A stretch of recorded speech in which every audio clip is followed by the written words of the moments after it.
I saved a child's life and became a villain in the eyes of their parents. I was walking home from work when I heard yelling directly above me, followed by the sight of a baby falling out of a window 5 stories high.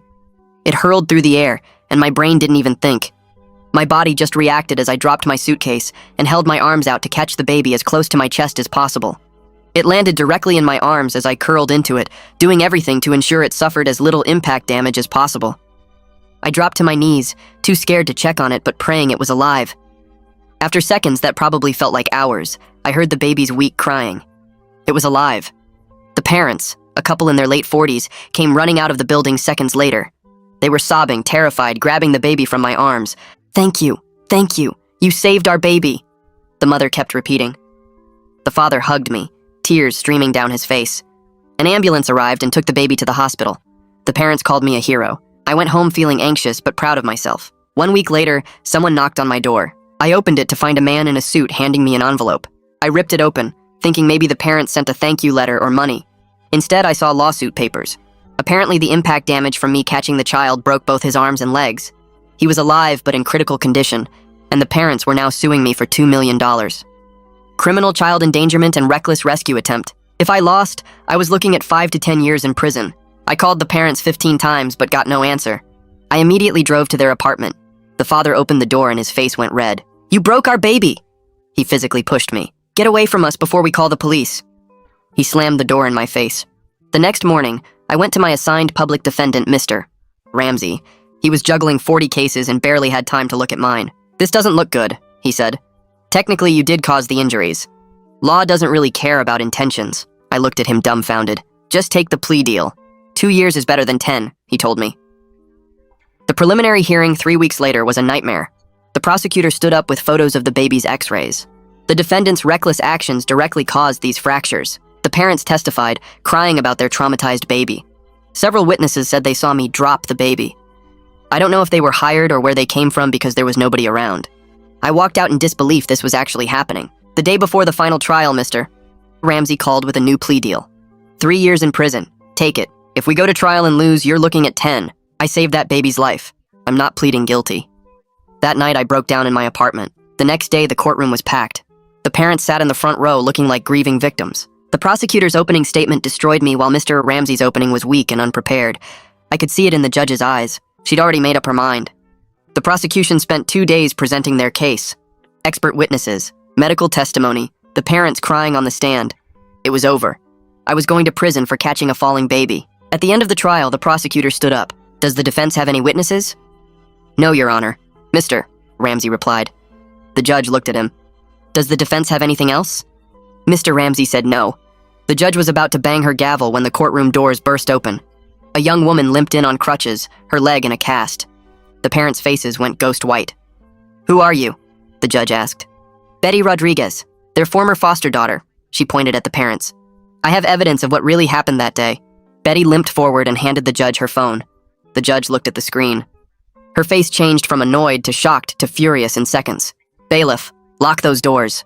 Nobody leaves." She connected Betty's phone to the courtroom screen. "I'm going to play this for everyone." The video started. Its timestamp showed 2 minutes before the baby fell out of the window. The father was at the window looking down at the street. "He's there," he was referring to me. "Same time as always." The mother joined him. "You're sure he walks under this window?" She then picked up the baby. "And you're absolutely sure we can sue?" The lawyer said as long as there's injury, we can make millions. "But what if we're drowning in debt? This is our way out." The mother held the baby near the window.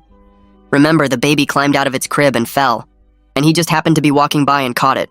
Perfect. He's right below us. Now!" The mother dropped the baby. The video continued. They watched from the window. "Oh my God, he caught him. Is the baby hurt? We need the baby to be hurt." They rushed to the door. "Remember, we thank him first, then sue later." The courtroom exploded. Everyone was shouting. The parents were screaming, "That's fake! She edited it!" Betty pulled out a thick folder. "I have more." What was in that folder made me realize there was more that the parents wanted than just money. Betty walked forward and dropped the thick folder on the judge's desk. The sound echoed through the silent courtroom like a gunshot. The judge opened it and started flipping through the pages. Her face changed fast. First, she looked curious, then shocked, then disgusted. She kept turning pages and her expression got worse with each one. The parents started screaming from their seats. The father yelled that Betty was lying, that she made everything up.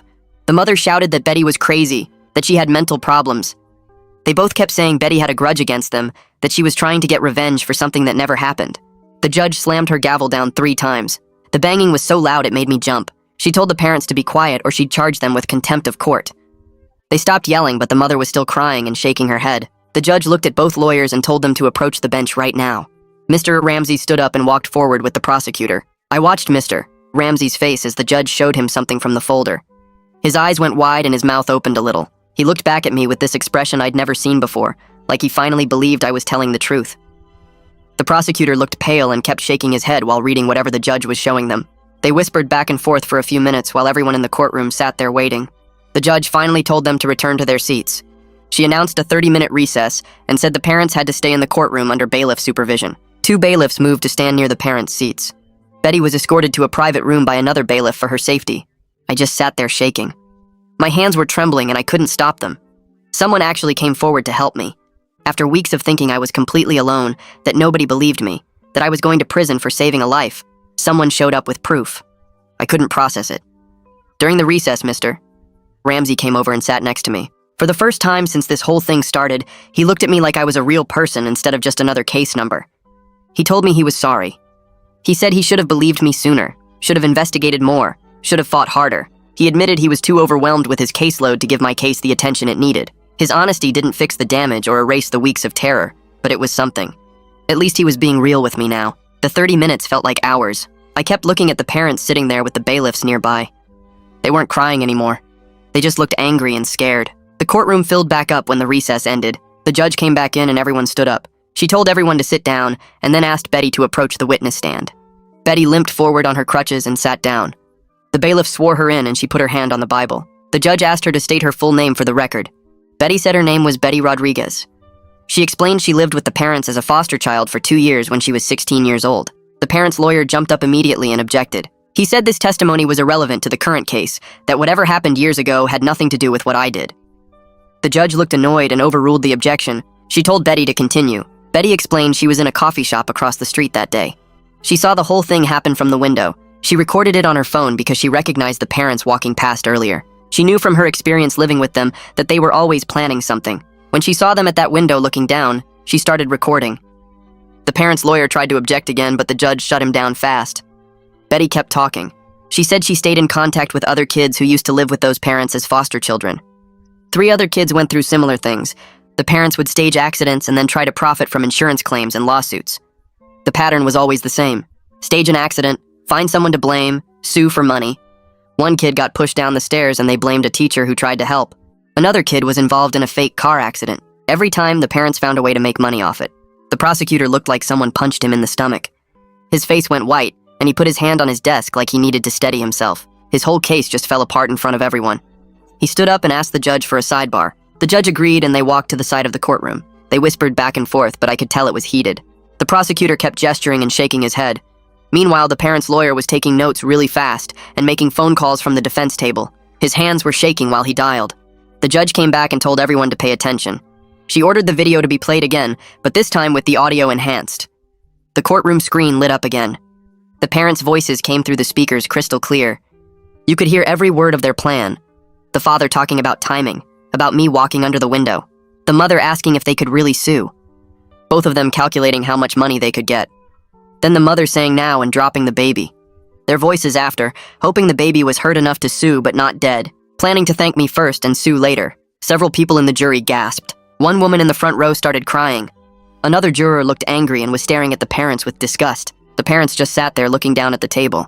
Betty pulled more papers out of the folder. She explained these were medical records from the hospital. The baby had been to the emergency room 4 times in the past year. Each visit was for suspicious injuries. Each time the parents blamed someone else. A babysitter who they said dropped him. A daycare worker who supposedly wasn't watching carefully. A neighbor who they claimed let him fall. Child Protective Services opened investigations each time, but the parents always moved to a new area before anything stuck. They would pack up and leave, start over in a new place, take in new foster kids, and run the same schemes all over again. The prosecutor stood up and his hand was shaking as he held onto his desk. He looked at the judge and his voice came out weak and unsteady when he spoke. He said he was moving to dismiss all charges against me immediately, and he also requested the parents be taken into custody right now on suspicion of child endangerment, fraud, and conspiracy. The courtroom exploded into noise again, with everyone talking at once, and the parents' lawyer was yelling objections, but nobody could hear him over the chaos. Two bailiffs started walking toward the parents, and the father's eyes went wide when he saw them coming. He jumped up from his seat and tried to run for the back door, but he only made it 3 steps before 2 bailiffs grabbed him and tackled him to the ground. People in the gallery were standing up trying to see what was happening, and the mother started screaming that they did it for their baby, that they needed the money to give him a better life, that I should have just paid them and none of this would have happened. Her voice was high and desperate, and she kept screaming the same things over and over while the bailiffs pulled the father back to his feet and held his arms behind his back. The judge was banging her gavel over and over, trying to get everyone to calm down, but it took almost a minute before the noise died down enough for her to talk. She told everyone to sit down and be quiet, or she would clear the courtroom. Once it was mostly silent, she looked right at me and said she was formally dismissing all charges against me with prejudice and ordering my immediate release from any legal obligation related to this case. Then she turned to the parents and her voice got hard and cold. She said she was issuing a bench warrant for their arrest on multiple charges, including child abuse, fraud, attempted extortion, perjury, and conspiracy to commit fraud. The bailiffs moved in and put handcuffs on both of them, while another bailiff read them their rights. The mother was sobbing now instead of screaming and kept saying, "Please, please, we're sorry," but the father just stood there with his head down, looking defeated. His whole body seemed to sag like all the fight went out of him at once. I sat there in my chair, unable to move or think or feel anything. My brain couldn't process what was happening. The bailiffs were putting handcuffs on the parents who had been sitting in the front row crying about their traumatized baby just minutes ago. The same parents who almost sent me to prison for catching their kid. The mother was begging for mercy between sobs and trying to pull away from the bailiff holding her arm. The father stayed completely silent and wouldn't look at anyone as they led him toward the side door. This was really happening. I was actually free. The charges were dismissed. I wasn't going to prison. The thought kept running through my head, but it didn't feel real yet. My hands were gripping the armrests of my chair so hard my knuckles were white, and I realized I had been holding my breath. I let it out slowly and tried to make my body relax, but I just felt numb and empty, like I was watching everything happen to someone else. Betty was still sitting in the witness stand, and the judge turned to her and asked if she had anything else to add to her testimony. Betty nodded and started explaining that the folder contained financial records showing the parents were $300,000 in debt from gambling and failed business ventures. She said they had been running insurance scams for at least 5 years, and probably longer, always targeting good people who were just trying to help someone in trouble. She pulled out bank statements and credit card bills and loan documents and spread them across the witness stand. The judge leaned forward to look at them, and her face got even more angry as she read through the papers. Betty explained how the parents would stage an accident, find someone with good insurance or a decent income, and then sue them for everything they could get. Sometimes they would settle out of court, sometimes they would go to trial, but they always walked away with money. The pattern was the same every single time, and they had been getting away with it for years by moving to new cities before anyone could connect the cases together. The judge thanked Betty for her courage in coming forward and asked if she needed protection from potential retaliation. Betty said she had already filed for a restraining order against the parents and had been working with a lawyer to make sure she stayed safe. The judge promised to expedite the restraining order and said she would assign a court advocate to help Betty with anything she needed. She also said Betty's testimony would be crucial in the criminal case against the parents and thanked her again for doing the right thing, even though it must have been scary. Betty nodded and wiped her eyes, and the judge told her she could step down from the witness stand. The judge then called for another recess to give everyone time to process what had just happened and to allow the prosecutor's office to coordinate with the police about the parents' arrest. Ramsey came over to me right after the judge left the courtroom, and he looked like he wanted to say something but didn't know how to start. Finally, he just said he was sorry and that the public defender system had failed me completely. He admitted he should have investigated more, should have pushed harder, should have believed me when I said I was innocent. His voice was quiet, and he kept looking down at his hands instead of at me. He said he wanted to help me file a lawsuit against the parents for malicious prosecution if I was interested, though he warned me they probably had no assets to collect since they were drowning in debt. I told him I just wanted this nightmare to be over, and I didn't care about getting money from them. I just wanted to go home and try to forget any of this ever happened. He nodded and said he understood, but gave me his card anyway in case I changed my mind later. A man in an expensive suit approached me in the hallway outside the courtroom while I was standing there trying to figure out what to do next. He introduced himself as Garrison and said he was a defense attorney who had been following my case in the news. He told me his firm specialized in wrongful prosecution cases, and he believed I had strong grounds for legal action against the city, the prosecutor's office, and the parents. He said he wanted to represent me pro bono in any civil matters and help me seek compensation for everything I had been through.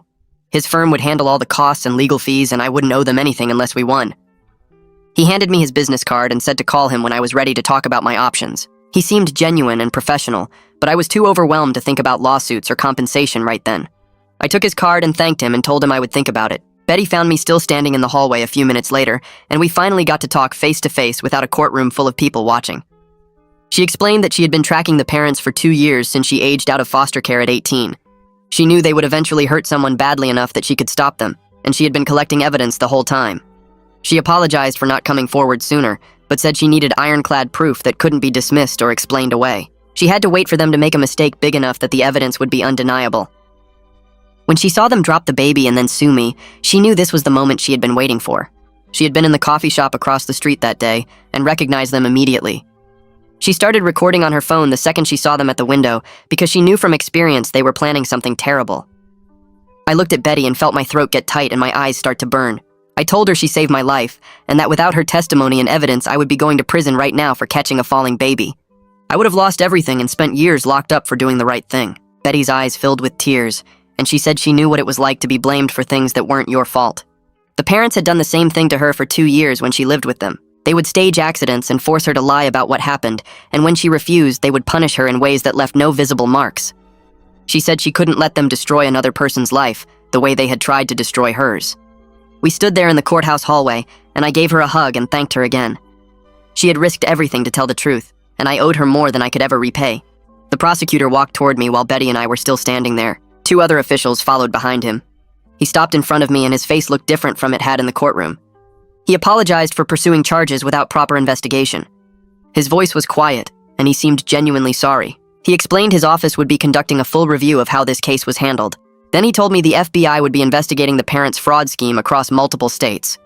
The 2 officials with him nodded, and one of them handed me a business card. They asked if I would be available for interviews in the coming weeks.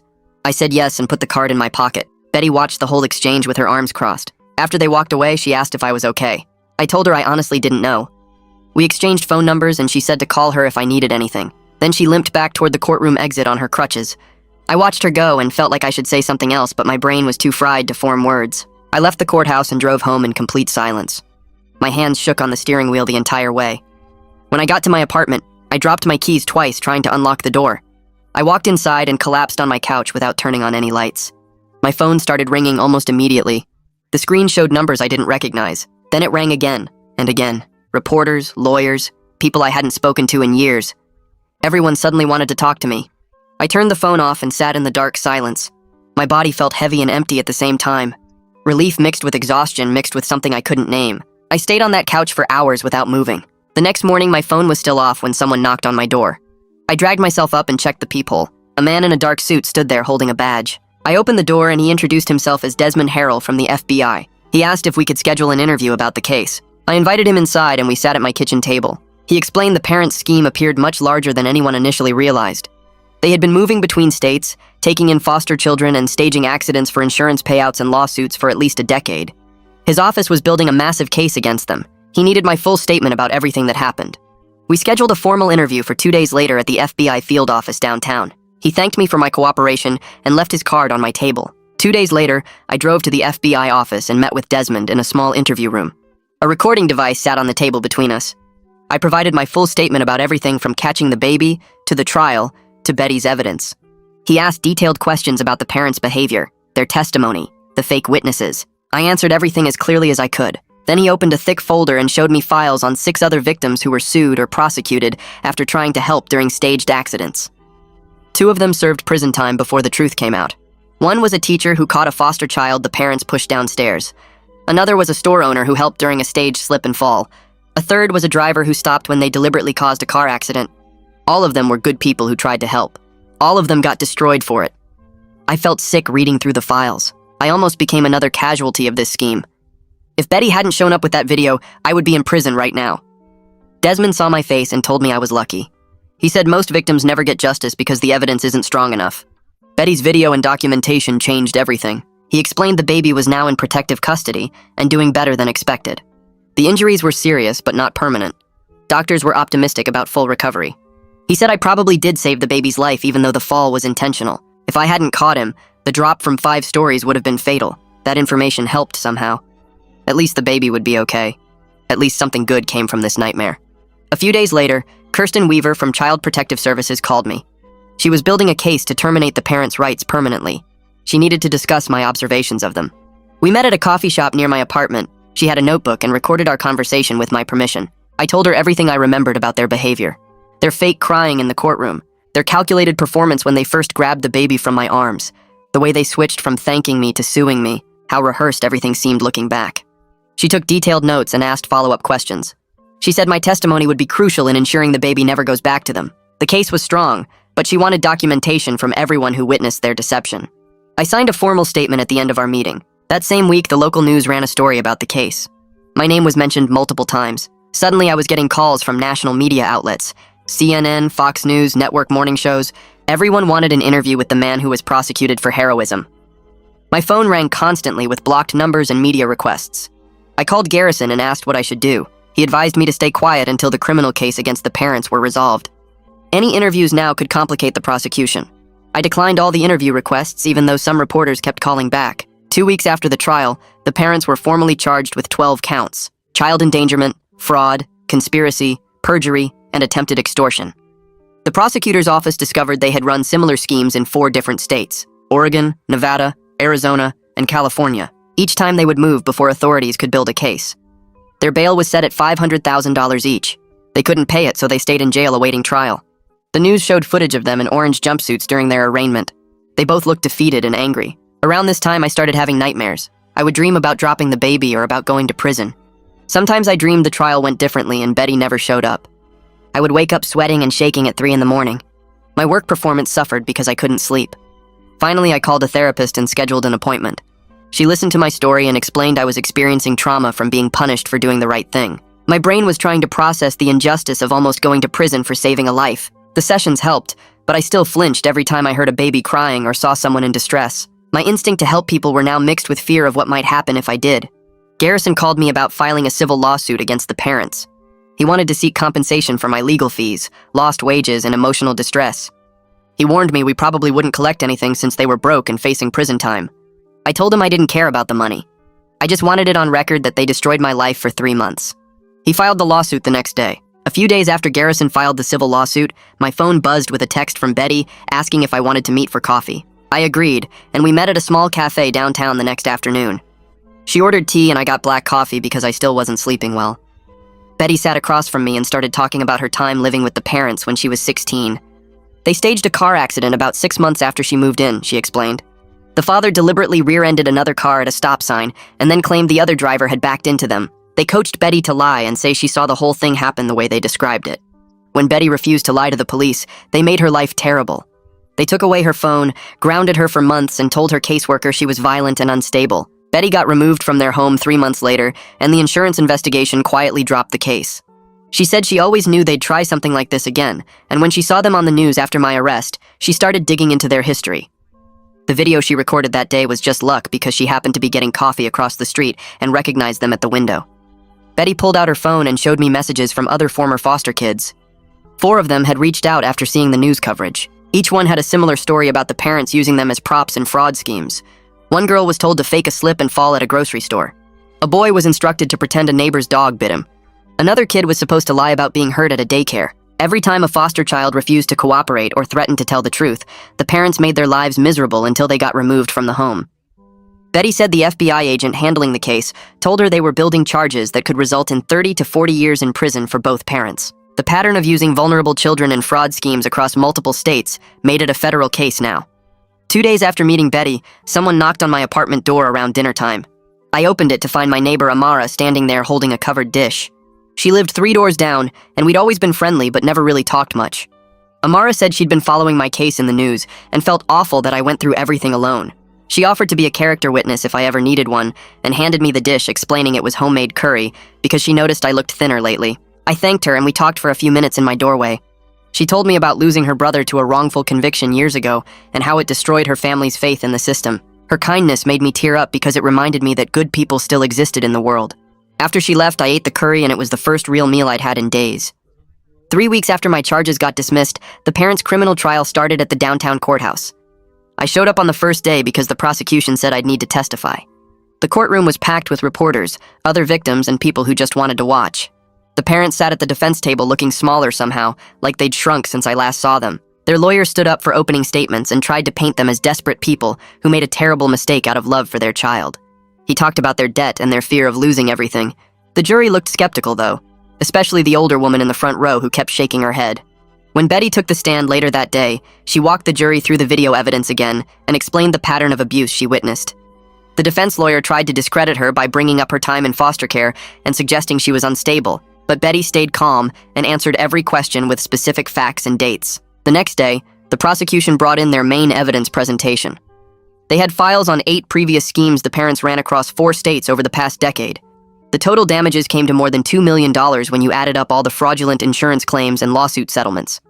A teacher from Oregon testified about catching a foster child the parents deliberately pushed down a flight of stairs at the school. A store owner from Nevada described helping during a staged slip and fall where the mother pretended to hurt her back. A driver from Arizona explained stopping after the parents caused a minor car accident and then got sued for $50,000. Each victim looked tired and angry as they told their stories. The defense lawyer kept objecting, but the judge overruled him every time. By the end of the second day, the pattern was so clear that even the parents' lawyer looked defeated. On the third day, I took the witness stand and the prosecutor asked me to describe my experience. I walked through everything from catching the baby to getting sued to almost going to prison for saving a life. I explained how I couldn't sleep anymore and flinched when I heard babies crying. The defense attorney stood up for cross-examination and tried to suggest I was making things seem worse than they were. He asked if I really thought my life was ruined by a few months of legal trouble. One of the jurors, a middle-aged man in a blue shirt, leaned forward and glared at the lawyer. When the defense attorney suggested maybe I should have just let the baby fall if I was so worried about getting sued, that same juror's face turned red and he crossed his arms. The judge had to call a brief recess because the jury was clearly getting angry. The prosecution called a doctor who treated the baby at the hospital. She brought the medical records and x-rays showing the fractures to both arms and both legs. The doctor explained that the injury pattern was absolutely consistent with a fall from 5 stories up, not from being roughly caught by someone. She walked the jury through what would have happened if nobody caught the baby and showed them photos of fatal fall injuries from similar heights. The doctor testified that my actions definitely saved the baby's life, and the injuries would have been much worse without my intervention.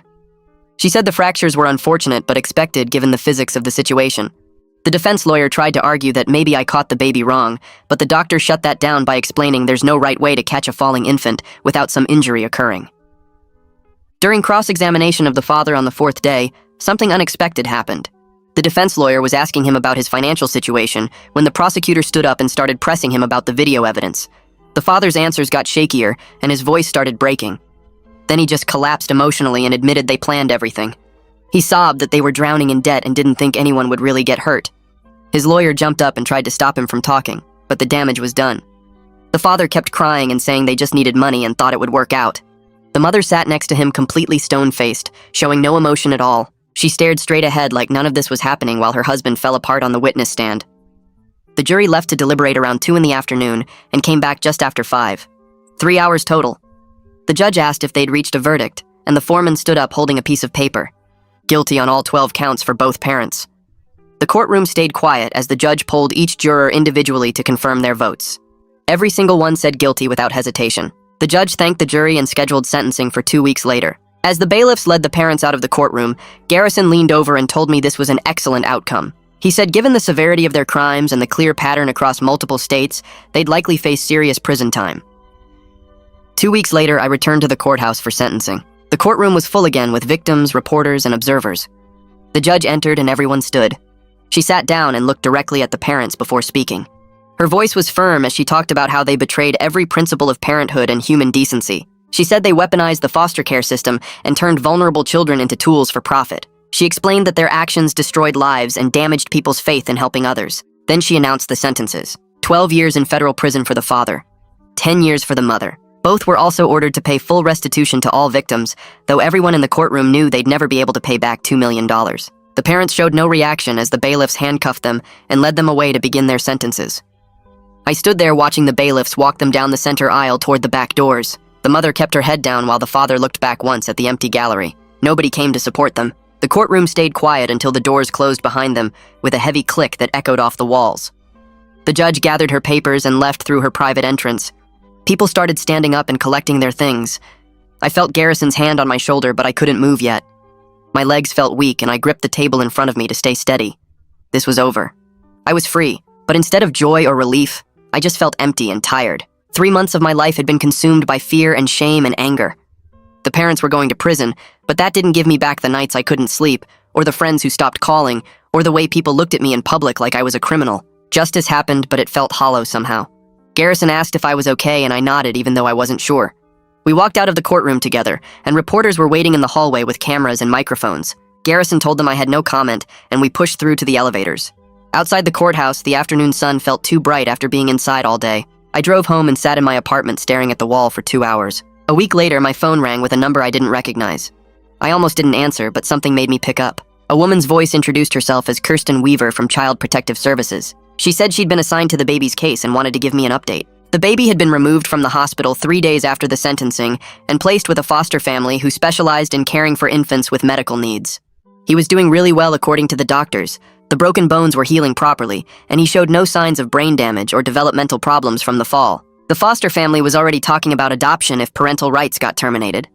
Kirsten thanked me for saving his life and said the foster parents knew the whole story and wanted to meet me someday to express their gratitude. I told her I was glad he was safe and getting the care he needed. After we hung up, I cried for the first time since the trial ended. Knowing the baby was okay made everything feel more real somehow. Betty texted me a few days later asking if I wanted to get coffee. We met at a place downtown and talked for 3 hours. She told me more about her time in foster care and how the parents had treated her. They moved her between 4 different homes in 2 years, always finding reasons to send her back to the system. She figured out later they were trying to maximize their monthly payments by cycling through as many kids as possible. Betty was studying social work at the community college and working part-time at a youth center. She wanted to help other foster kids who'd been used or abused by the system. I told her that was amazing and asked if there was anything I could do to support her goal. We started talking about maybe creating some kind of foundation or support network for people who'd been victims of fraud schemes like the one we survived. It felt good to think about turning something horrible into something that might help others. Betty said she'd start looking into what it would take to set up a nonprofit. We exchanged numbers and promised to stay in touch. Walking back to my car, I felt lighter than I had in months. Garrison called me 2 weeks later with news about the civil lawsuit he'd filed against the parents.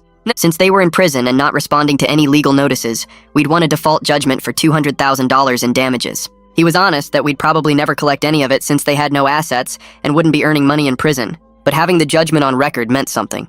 The court officially recognized what they did to me was wrong.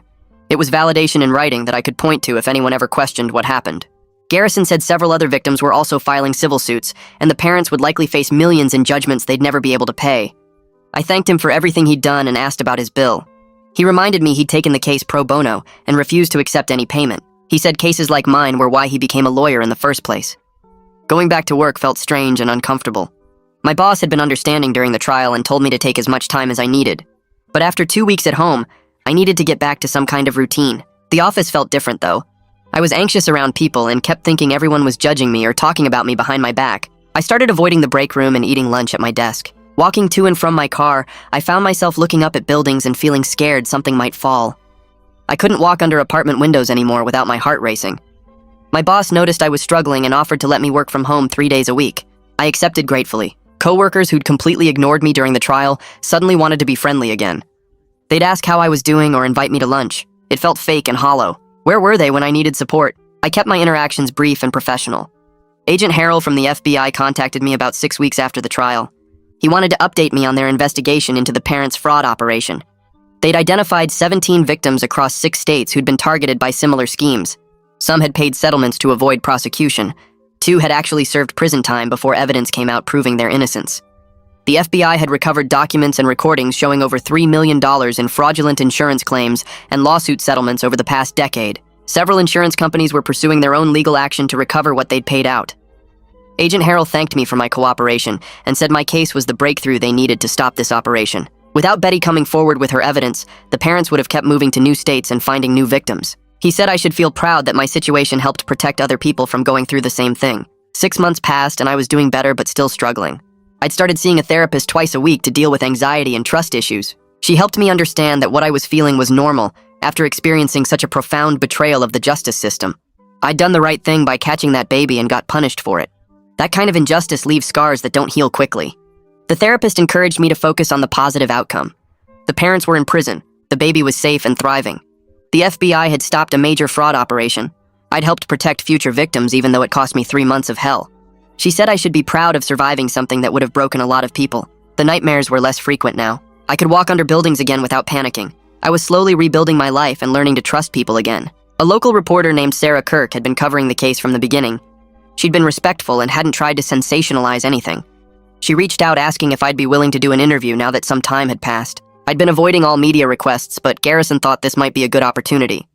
Sarah wanted to focus on the broken public defender system and how close I came to prison despite being innocent. She wanted to talk about the need for better investigation before prosecution. I agreed to meet her at a coffee shop with Garrison present. The interview lasted an hour, and Sarah asked thoughtful questions about my experience with Mr. Ramsey and how overwhelmed he was with cases. I talked about Betty's courage in coming forward and how the system almost failed completely. The article came out 2 weeks later and focused on criminal justice reform rather than just my story. Several lawyers and advocacy groups reached out afterward, wanting to discuss how to prevent similar cases. It felt good to contribute to something bigger than just my own situation. 8 months after the trial, Kirsten called again. The foster parents who'd adopted the baby wanted to know if I'd be interested in meeting him. They'd finalized the adoption 3 months earlier, and the baby was doing great. I was nervous about it, but agreed. Kirsten gave me their address, and we set up a time for the following Saturday. I drove to their house in a quiet neighborhood with a knot in my stomach. A couple in their 30s answered the door with warm smiles. They invited me in, and I saw him playing with blocks on the living room floor. He was bigger now, almost 18 months old, with curly dark hair and bright eyes. When he looked up at me and smiled, I started crying. I couldn't help it. The foster parents, now his adoptive parents, came over and hugged me. They kept saying thank you over and over. They said they'd tell him every day about the brave man who saved his life. They showed me pictures of him at the park and at his first birthday party. He was healthy and happy and loved. Everything I'd been through was worth it to see him safe like this. Driving home from that visit, something shifted inside me. I'd been carrying so much anger and fear and bitterness about what happened. But seeing that little boy thriving and safe made me realize I could let some of it go. The parents were in prison where they belonged. Betty had found her voice and was helping other kids who'd been exploited. The FBI had stopped a massive fraud operation. The system had failed me initially, but truth won out in the end. I wasn't the same person I was before all this happened. I was more cautious and less trusting, and definitely more aware of how broken parts of the justice system could be. But I was also stronger and more determined to make something positive come from the experience. I could move forward now instead of staying stuck in anger and fear. The baby was safe. That's what mattered most. I started reaching out to friends I'd pushed away during the trial. The first call was to Johnny, my college roommate who texted me a few times early on, but I never responded. He picked up on the second ring, and before I could apologize, he said he was sorry for not being there more. We talked for an hour, and he admitted he didn't know how to help someone facing prison. I told him I understood and that I'd shut everyone out anyway. We made plans to grab dinner the following week. I called 3 more friends over the next few days, and the conversations went similarly. They felt guilty for not supporting me enough, and I felt guilty for isolating myself. Having people in my life again who actually cared made me realize how lonely I'd been. We started meeting up regularly for basketball games and dinners, just normal stuff that reminded me I was still a person with a life outside that nightmare. Amara invited me to her book club about a month later. I was nervous because I hadn't been around new people in forever, but she promised they were low-key and welcoming. The group met at a coffee shop every other Tuesday and discussed everything from mystery novels to memoirs. When Amara introduced me, she mentioned I'd been through something difficult recently, but didn't give details. A few people clearly recognized me from the news coverage, but nobody made it weird. They just treated me like a regular person who liked books. We talked about the current selection and debated plot points and character motivations. For 2 hours, I wasn't the guy who got prosecuted for heroism. I was just someone with opinions about a thriller novel. Driving home that night, I felt lighter than I had in months. Amara became a close friend over the next several weeks. She'd check in on me without being pushy and invite me to things without making me feel obligated. Her book club became a regular part of my routine, and I found myself actually looking forward to it. Being around people who knew my story but didn't define me by it helped me reclaim pieces of myself I thought I'd lost. I started remembering I had interests and hobbies and a personality beyond trauma. Betty called me one afternoon about 6 months after the trial. Her voice was excited in a way I'd never heard before. She'd just graduated with her social work degree and gotten a job offer from Child Protective Services. She was going to be investigating abuse and neglect cases, helping kids who were in situations like she'd been in. I told her I was proud of her and she started crying. She said our experience showed her she could turn pain into purpose. If she could help even one kid escape what she went through, everything would be worth it. We talked for over an hour about her new job and her plans. Her strength amazed me. She'd been abused and exploited, but instead of letting it destroy her, she used it to protect other vulnerable children. A year after the trial ended, I got a letter in the mail with a prison return address. My stomach dropped when I saw the father's name. I almost threw it away without opening it, but curiosity won out. The letter was 2 pages of small handwriting. He apologized for what he and his wife did, and admitted they destroyed multiple lives, including their own sons, for money they never even got. He said he thinks about what he did every day, and knows he deserves to be in prison. He wasn't asking for forgiveness or trying to make excuses. He just wanted me to know he understood the harm he caused. I read it 3 times and then put it in a drawer. I didn't respond and probably never would, but I kept it. Maybe someday I'd be ready to process it, or maybe I wouldn't. Either way, having his acknowledgement in writing felt important somehow. Garrison called me a few weeks later with an unexpected request. He was speaking at a legal conference about wrongful prosecution and public defender reform.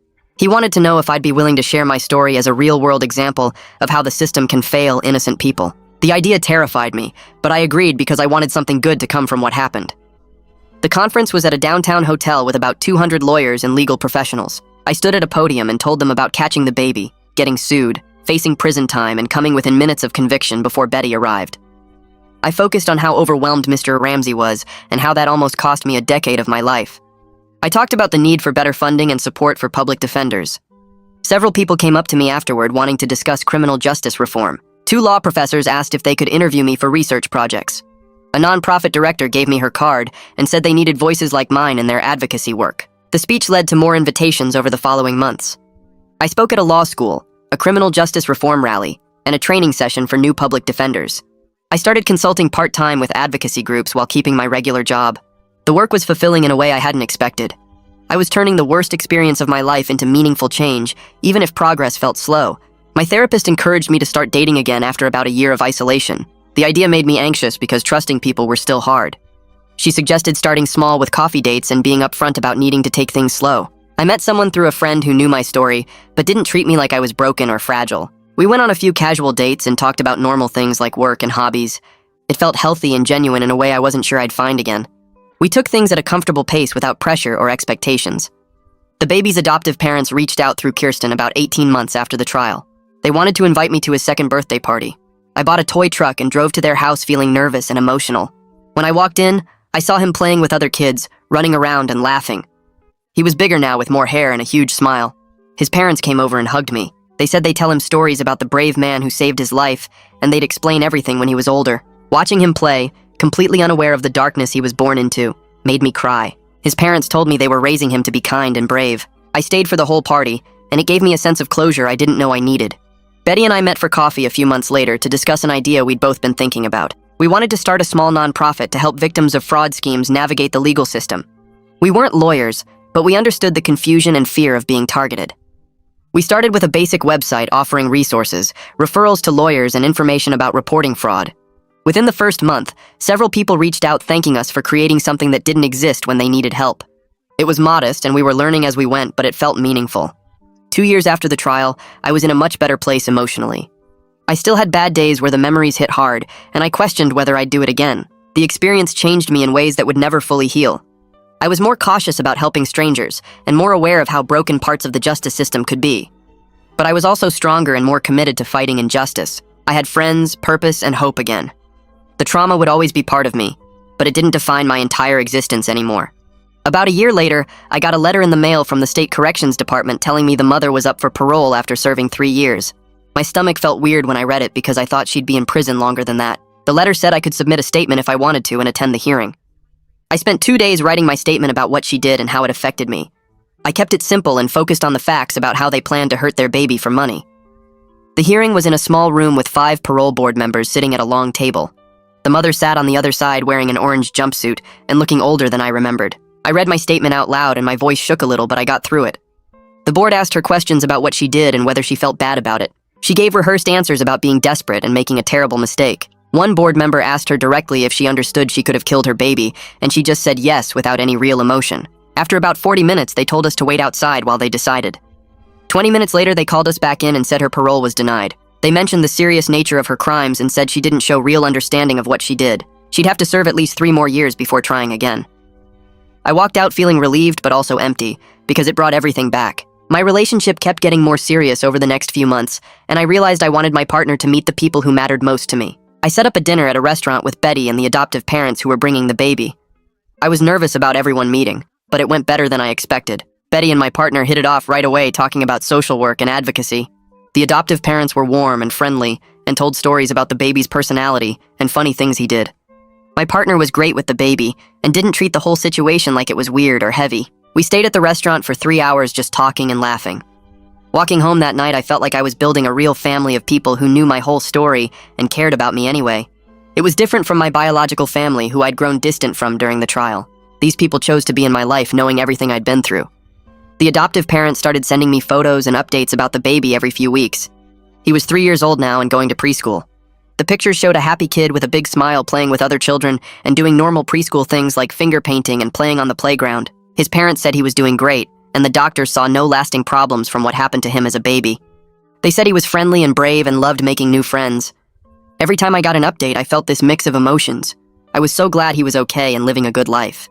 But I also thought about that moment when I caught him and how different things could have been. Seeing him happy reminded me why my body just reacted that day without thinking about the consequences. Some part of me knew catching him was the right thing, even though it almost destroyed my life. At work, things were going well, and I got called into my boss's office one afternoon. I thought maybe I was in trouble for something, but instead she told me I was promoted to a senior position. She said my advocacy work and the way I handled everything showed strong character and leadership. Having someone in a position of authority recognize me for something positive after being treated like a criminal felt important. I was rebuilding my reputation and my career on my own terms, instead of letting what happened define me forever. The promotion came with more responsibility and better pay. I accepted it and thanked her for believing in me. Agent Harrell called me a few weeks later with what he said was the final update about the case. The FBI investigation into the parents led them to 3 other fraud rings using the same tactics in different states.